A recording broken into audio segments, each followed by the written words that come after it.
Shri KP Kunhammad master. Sir, Kuttiady മണ്ഡലത്തിലെ ഏറ്റവും പ്രധാനപ്പെട്ട PWD റോഡാണ് കുട്ടോത്ത് അട്ടക്കുണ്ടുകടവ് റോഡ്.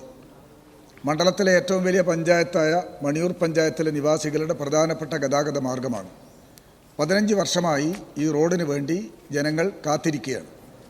ഒന്നാം പിണറായി സർക്കാരിൻ്റെ കാലത്ത് കിഫ്ബി ഫണ്ട് പുനരുദ്ധാരണത്തിന് വേണ്ടി അനുവദിച്ചെങ്കിലും വേണ്ടത്ര വേഗതയിൽ മുന്നോട്ട് പോയില്ല. രണ്ടാം പിണറായി സർക്കാർ അധികാരത്തിൽ വന്നതിന് ശേഷം റോഡ് പുനരുദ്ധരിക്കുന്നതിന് താൽക്കാലികമായി ഗതാഗത യോഗ്യമാക്കുന്നതിന് വേണ്ടി ഫണ്ട് അനുവദിക്കുകയും റീടാർ ചെയ്യുകയും താൽക്കാലിക പരിഹാരമാവുകയും ചെയ്തിട്ടുണ്ട്. 2021 ആവശ്യമായ ഭൂമി ഏറ്റെടുക്കുന്നതിന് വേണ്ടിയുള്ള അക്വിസിഷൻ നടപടികൾ ആരംഭിച്ചു. 4 തവണയാണ് സർ 11-1 പ്രസിദ്ധീകരിക്കുന്നതിന് വേണ്ടി നീട്ടിവെച്ചിട്ടുള്ളത് എന്ന് കാണാൻ കഴിയും.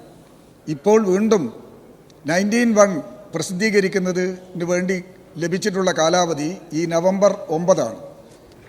ഈ അക്വിസിഷൻ നടപടി വളരെ സാവധാനത്തിലാണ് മുന്നോട്ട് പോയിക്കൊണ്ടിരിക്കുന്നത് എന്നതാണ് വസ്തുത. ആവശ്യമായ ജീവനക്കാരില്ലാത്തതാണ് ഏറ്റവും പ്രധാനപ്പെട്ട പ്രശ്നം. സർവേയർമാരുടെ അപര്യാപ്തത കൊണ്ട് പ്രവർത്തനം വളരെ മന്ദഗതിയിൽ ഇഴഞ്ഞു നീങ്ങുന്ന അവസ്ഥയാണ് ഉള്ളത്. സമയബന്ധിതമായി പ്രവൃത്തി പൂർത്തീകരിക്കുന്നതിനാവശ്യമായ സർവേയർമാരെ നിയമിച്ചുകൊണ്ട് വേഗതയിൽ കാര്യങ്ങൾ നിർവഹിക്കണം. സർവേയർമാരെ ലഭ്യമല്ലെങ്കിൽ താൽക്കാലിക അടിസ്ഥാനത്തിലോ അല്ലെങ്കിൽ ദിവസവേതനാടിസ്ഥാനത്തിലോ സർവേയർമാരെ കണ്ടെത്തി പ്രശ്നം പരിഹരിക്കാൻ ആവശ്യമായ നടപടികൾ സ്വീകരിക്കണമെന്ന് വിനയപൂർവ്വം ബഹുമാനപ്പെട്ട റവന്യൂ ഭവനനിർമ്മാണ വകുപ്പ് മന്ത്രി. സാർ, ബഹുമാനപ്പെട്ട അംഗം, കുട്ടോത്ത് അട്ടക്കുണ്ടുകടവ് റോഡിൻ്റെ നിർമ്മാണത്തിനായി കോഴിക്കോട് ജില്ലയിലെ വിവിധ വില്ലേജുകളിലായി 6.241 ഹെക്ടർ ഭൂമിയാണ് ഏറ്റെടുക്കാനുള്ളത്. അംഗം സൂചിപ്പിച്ച പ്രശ്നങ്ങൾ വളരെ ഗൗരവമായി തന്നെ സർക്കാർ കാണുകയാണ്.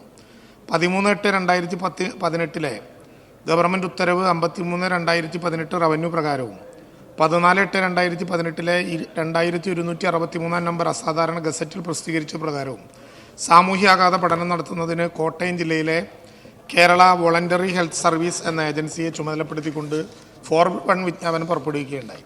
സാർ, പ്രസ്തുത ഏജൻസി സമർപ്പിച്ച സാമൂഹ്യാഘാത പഠന റിപ്പോർട്ട് വിദഗ്ധ സമിതി പരിശോധിക്കുകയും അവരുടെ ശുപാർശയുടെ അടിസ്ഥാനത്തിൽ 2013 LARR ആക്ടിലെ സെക്ഷൻ 8 ഉപവകുപ്പ് 2 പ്രകാരം മേൽ പ്രസ്താവിച്ച ഭൂമി ഏറ്റെടുക്കുന്നതിന് വേണ്ടി തുടർ നടപടിക്രമം സ്വീകരിക്കുവാൻ 10/2/2021 ഉത്തരവ് 52/2021 റവന്യൂ പ്രകാരം സർക്കാർ അനുമതി നൽകുകയും ചെയ്തു.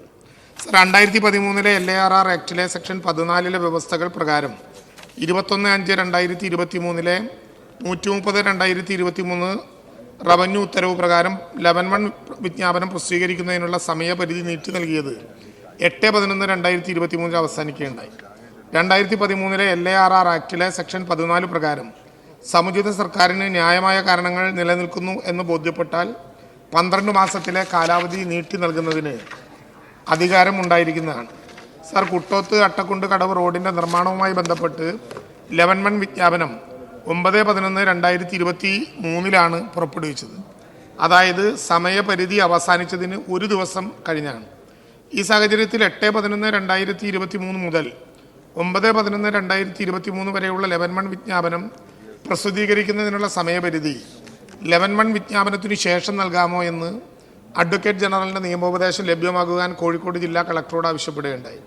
2013 LARR ആക്ടിലെ സെക്ഷൻ 14 പ്രകാരം 11-1 നോട്ടിഫിക്കേഷൻ്റെ കാലാവധി സാമൂഹിക പ്രത്യാഘാത പഠനത്തിൽ വിദഗ്ധ സമിതി റിപ്പോർട്ട് സർക്കാർ അംഗീകരിച്ച തീയതി മുതലാണ് കണക്കാക്കേണ്ടതെന്നും ഇങ്ങനെ കണക്കാക്കി തെറ്റുതിരുത്തൽ വിജ്ഞാപനം വരികയാണെങ്കിൽ മേൽപ്പറഞ്ഞ 2 ദിവസത്തെ വ്യത്യാസം ഇല്ലാതാവുന്നതുമാണെന്ന് അഡ്വക്കേറ്റ് ജനറൽ നിയമോപദേശം നൽകിയിട്ടുണ്ട്.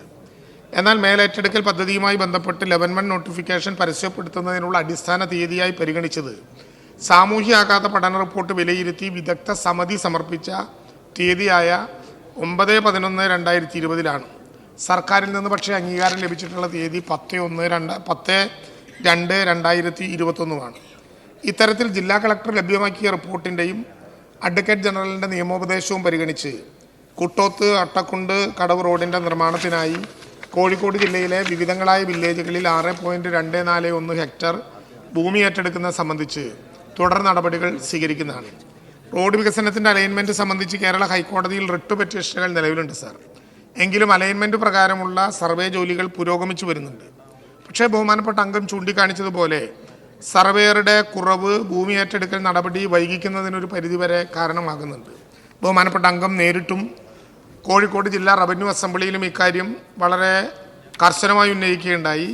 ഡിജിറ്റൽ റീസർവേ പദ്ധതി നടക്കുന്നത് കൊണ്ടുള്ള ചില മാറ്റങ്ങൾ ഒരു ചെറിയ പ്രശ്നമായിട്ട് വന്നിട്ടുണ്ട്. എങ്കിലും അംഗം ഇവിടെ പറഞ്ഞതുപോലെ ഈ പദ്ധതി സമയബന്ധിതമായി പൂർത്തീകരിക്കുന്നതിന് കൂടുതൽ സർവേയർമാരെ നിയോഗിക്കുന്ന കാര്യം പരിഗണിക്കുന്നതാണ്. പദ്ധതിക്ക് പ്രത്യേക പ്രാധാന്യം കൊടുത്തുകൊണ്ട് അങ്ങ് പ്രകടിപ്പിച്ച വികാരത്തിൻ്റെ അടിസ്ഥാനത്തിൽ തന്നെ സമയബന്ധിതമായി പൂർത്തീകരിക്കുന്നതിന് വേണ്ടി ഒരു ടൈം ടേബിൾ ഉൾപ്പെടെ പ്രസിദ്ധീകരിച്ച് ആ കാര്യത്തിൽ മുന്നോട്ട് പോകാവുന്നതാണെന്ന് ബഹുമാനപ്പെട്ട അംഗത്തെ